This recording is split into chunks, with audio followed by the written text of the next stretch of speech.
What, you mean Tom and Barbara Good shop at Jaime Cohen's Chinese Emporium? Exactly. Oh, get off. I couldn't sell an idea like that. You couldn't, but I could do it for you. Truly? Yes. Perfectly simple business if you know how to handle it, and I do. What about it? Yes. No. All right. I think you're making a big mistake, Tom. No, well, wait a minute. No, just because I'm lord and master and Barbara a mere chattel doesn't make my word final. God, you two are so liberated, aren't you? I expect you're now going to have a reasoned philosophical discussion. It's a little bit too early in the morning for that. Let me know what you've decided tonight. OK, Jerry. And thanks. Bye now. I think I'll go and rip out my telephone. All right, then. A reasoned philosophical discussion. You first. Well, I say yes. No. Yes. No. Yes. No. Yes. No. Conquers at 10 paces. Now, look, seriously. It all smacks too much of commercialism. We've left all that behind, all that wheeling and dealing. I don't think so. I think it's just using our initiative. Or Jerry's initiative. We could do with some new stuff. Ah, it seems dishonest to me. No. Well, it would be if we tried to stock up with a lot of things that we don't even need. But we'd only get things like dungarees and chicken wire and tools, things that we actually use. It's still a bit of bunce, isn't it? It's not us earning our own reward. Well, of course it is. I mean, the article would never have been written in the first place if we'd only grown 2 tomatoes in a window box. I mean, we're only newsworthy because of our efforts, and I think if there's any bunce attached, we've jolly well earned it. Yes, you're quite right. I was wrong. You are my idea of a man. Do you know that? Well, I've got no time for all this sexual inequality. I mean, we're partners, equal shares, even Stevens. Except in one department. What? I'm stronger than you are, and I can pin you to the bed any time I feel like it. Rubbish.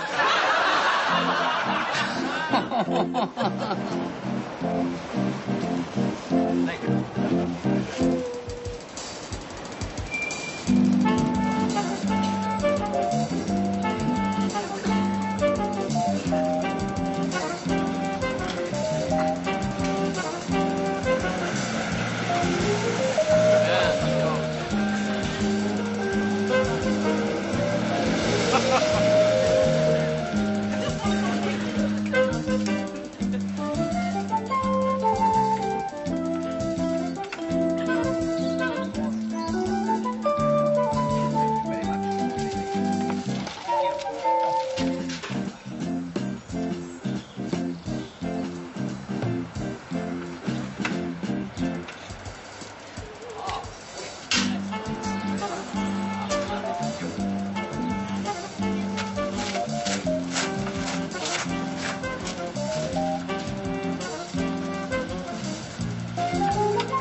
Oh, that can stay there. Yeah, all right, I'll take that, don't worry. I've got it. Thanks very much for your help.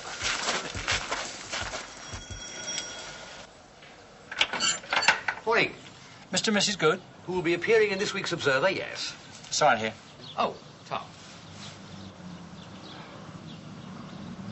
There we are. Right, wheel it in. Bit too big for that gun.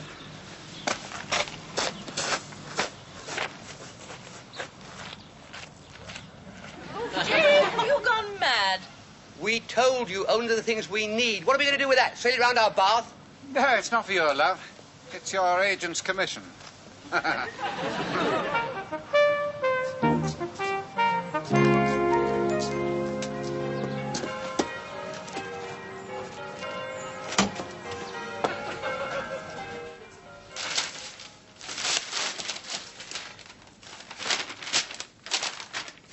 Jerry?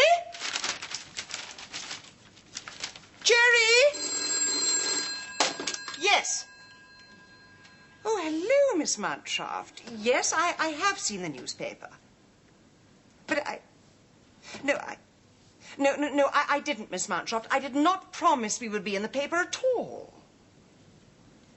Oh, there was was never any question of twisting your arm over the programme cover, Miss Mountcroft.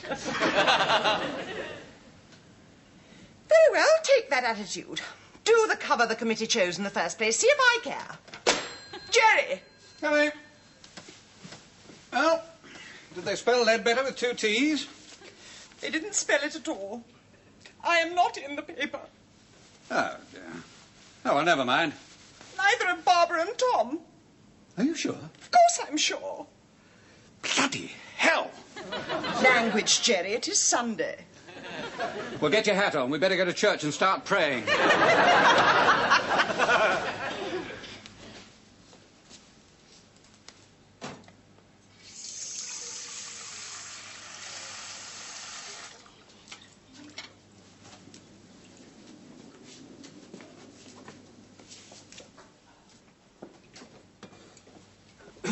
Good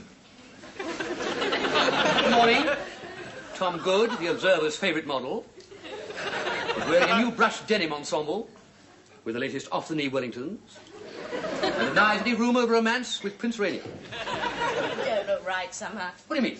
Well, you're not all rumpled and crumpled, your old ragbag self. Well, thank you very much. The last time I let you lie until 9 o'clock on a Sunday morning. Why aren't you wearing your new dungarees? Oh, I'm saving them for best. My coming-out ball, things like that. Ah, I see, yeah. Well, I must say, I must hand it to old Jerry. He really knew what he was talking about. These are lovely things, you know. Can't wait to use them. I should unwrap them first. What, get them dirty? I would just like to say, Tom and Barbara, that this is the last time you involve me with the gutter press. Good morning. I say, what are you talking about? The fact, Tom, that your so-called journalist's article has not appeared in the Observer, you obviously haven't got your copy yet. Well, we didn't think we'd bother. Why not? Well, we were at the interview. We heard what was said. Well, don't worry, Margot. You'll probably be in next week's edition. This week they probably have more important news, like the pound rallying to 65 pence. I'll say I'm frightfully sorry about all this. I've just had a telephone call from that chap Coles. The article was in the Observer, all right. It was not, Jerry. I scanned every inch. Not of the Ox and Bucks Observer, you didn't? Ox and Bucks Observer? Yes. You mean Margot's alerted the whole of Surbiton for something that sells about 3.5 copies? 2 if it's raining up there. Yes. I'm sorry. I think that's priceless. It's a bit more serious than that, I'm afraid. Don't you see? All the shopkeepers who let you have all this stuff are hardly going to regard the Ox and Bucks Observer as the national press. Oh. You mean Father Christmas is going to want all his presents back, isn't he? Oh, dear. Thank goodness we haven't played with them. I can only say I am awfully sorry. I should think so, too, raising Tom and Barbara's hopes like that. It's like snatching the food from the mouths of starving babies. Now, see here, Margot, if you hadn't got 1 coffee egg as in the or first 2? place, would have got 3, the right please. cake. Don't you insult my hearing, Boiled. Jerry. There has never been 3 anything minutes. wrong with my family's ears. Ah, well, that aunt of yours is Slice deaf of in the bread first and place. cheese. No, I'll have soda. Just that you will mumble deliberately. Of course, the reason why your I'll family's go half and deaf is because stay you're trying to breakfast. outshout each I'll other. ask. Well, thank you very much, Jerry. Are you staying for breakfast? Don't interrupt, Tom, please. I'm so sorry. Yes, after all, you two are the only ones who've really suffered. This must be a hammer blow to your hopes. Well, a tiny tap, Margot, just a tiny tap. I mean, we were fine 2 days ago before the stuff arrived, and we'll be fine when Jerry takes all the stuff back to the shops tomorrow. Along with his boat. Oh, yes. Ah, well, never mind. I mean, with trousers like these, who needs new ones? Exactly. Oh, and this stuff over here, well, it's okay, it's fine, but it's soulless, mass-produced. Now, my old fork, there he is. There's something of me in that. This repair I did, it wasn't just a man mending an implement, it was a friend restoring a friend to health with affection. Look at that. A bloody load of old rubbish. I told you this fork was no good when I found it in the shed.